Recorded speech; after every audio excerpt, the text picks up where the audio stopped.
Hello and welcome back to my channel. Today I'm going to talk about a topic that's a little bit different from that which I normally discuss. I just got back from a dog show and we showed Stora. It was her fourth ever time in the ring, second dog show. So I wanted to talk about conformation or dog shows in general because coming from a dog training slash sports slash scent working dog discipline background, conformation is very, very unique. Now, I don't typically do a lot of conformation events. This is something that's very new to me, but Castora's breeder is really into them. So are probably a lot of other breeders. So I kind of go along for the ride sometimes. It's a good experience for both of us. So the reason I want to discuss conformation is because dog shows are something that are very popular, right? Westminster, everybody knows what it is. You see it on TV, and a lot of people want to try it or get into it, but don't really know where to start. So I'm not going to really talk about how to get to conformation, but I am going to discuss some of the ways it's very different from other dog events or sports. So conformation, at least from what I found, is probably the only dog-related event that's very subjective.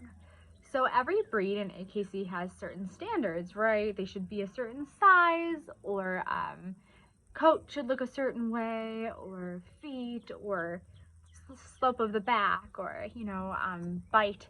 So there's all these different elements that make a dog a good representation of their breed standard. And conformation, the whole point of it is to show who follows that standard best. Now, the issue with conformation, or maybe it's not really an issue, but for me, it seems like it's a little bit unfair, is that it's subjective. So in every other AKC sport that I've ever participated in or done, for instance, rally or scent work or, herding or agility, there's a very definitive points system where if your dog doesn't exhibit a certain behavior at a certain time, or exhibits a behavior at the wrong time, or something that's unnecessary, you get a certain number of points deducted, and the winner, you basically have a very defined path if you want to win, right? You know what to expect. Now, conformation or dog shows are a little bit different because every judge has preferences. And this is something I did not realize until I actually started doing it. But for instance, you'll find a lot in the conformation world that certain judges maybe have preferences for certain breeders' lines, or maybe one judge thinks a dog's bite is the most important thing, or the shape of their head, whereas another one wants to see a certain back structure. And so the dog who actually ends up winning, it's subjective. It's subjective to whatever the judge feels is the most important thing. There's a lot of really beautiful dogs who compete in these shows. And for me, I feel as though breed standards should be more of a pass or fail kind of a thing, rather than deciding that a dog is best based on someone's opinion. It's kind of like a fashion competition for dogs, or a beauty competition, maybe I should say, for dogs. Now, this can make it really difficult to get into for novice handlers because every judge is a little different. Judges have different things they want to see. For instance, stacking, which is where you place a dog's feet a certain way to make their spine and their structure appear to be a certain way, you would think would be standard in dog shows, but it's not. Some judges prefer to see a dog standing naturally, whereas others want to see a dog who's stacked really well. But you're not going to know this if you don't know the judge. And the only way you can learn what the judges want is by being in that world for sometimes decades. I mean, so handlers who start at 8 or 9 years of age have a huge advantage to handlers who start at, later in life, and maybe it's their first or second or third or 10th show.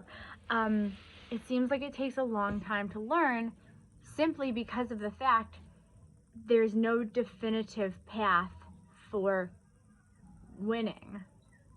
Now, obviously, I never recommend getting into any sort of dog sport just to win. It should be something that you and your dog do to better your bond and to provide mental stimulation, and because you both genuinely enjoy it, right? The winning is secondary.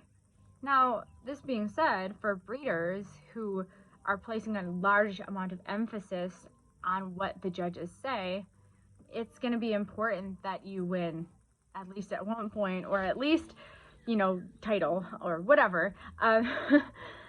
So it's just, I don't know. I feel like a lot of people really, really love Conformation. Like it's their whole life revolves around these dog shows. But then coming from my background, I find it difficult sometimes to understand. Now, all this being said, Stora did get a ribbon today for the first time, which I was really excited about. Of course, even though it's not really the thing I'm most passionate about, you're always excited to get a ribbon, right, with your dog. So she placed first in her class, which was American bred, and she got reserve winner, which is basically like runner up to the dog who wins first. So that was great. We're both completely exhausted now, and probably will sleep for a while. But I just wanted to make this video because the past couple of days this stuff has been weighing pretty heavily on my mind. I feel that breed standard is definitely very important, especially considering there are a lot of terrible breeders out there. But that being said, certain elements of dog shows, I think, put some people at an unfair advantage to others, and especially with things like grooming. I mean, if you have to trim a dog's feet a certain way and every single dog in that breed's feet need to be trimmed in order to fit a standard, that's probably not really the breed standard, is it, right? It's just something that people decide they want to see. So just food for thought. Anyways, typically what I talk about on my channel is a lot more training tips, dog related industry stuff. So if you like what you saw today, please like and subscribe. Now, if you're really into Conformation, I want to hear from you. What makes you passionate about it? What do you appreciate most about doing dog shows?